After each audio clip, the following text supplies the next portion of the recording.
ভাই, মধ্যপ্রাচ্যের প্রবাসীরা দেশে আসবেন সরকারি খরচে। একদম সম্পূর্ণ বিনা খরচে আপনারা নাকি দেশে আসতে পারবেন। সো এরকমটা তথ্য জানিয়েছে, আপনাদেরকে আমি দেখাই। প্রবাস টাইমের এক প্রতিবেদনে তারা জানিয়েছে মধ্যপ্রাচ্যের প্রবাসীরা দেশে আসবেন একদম সরকারি খরচে।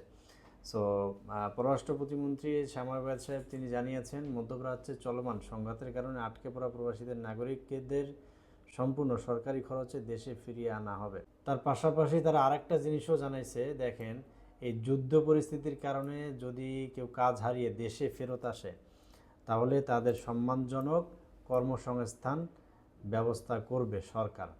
তো যারা মধ্যপ্রাচ্যের প্রবাসীরা আছেন, আপনাদের কি মনে হয় এই যে তারা আসলে কথাটা বলেছে এটা কতটুকু কার্যকর হবে? যদিও আমার কাছে মনে হয় এটা মানে খুব বেশি কার্যকর হয় না, বা এগুলা মানে যা শুধু মানে বলেই ক্ষান্ত হয়ে যায়।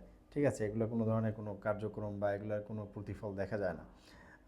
বিভিন্ন ধরনের কত নিয়ম থাকে, কিন্তু কোনো ধরনের কোনো নিয়মই তারা ফলো করে না। সো সেই জায়গা থেকে আপনার মতামতটা কমেন্টে জানিয়ে যাবেন। আর যদি কোনো ধরনের পরামর্শ থাকে সেটাও জানাবেন। ভালো থাকবেন। আসসালামু আলাইকুম।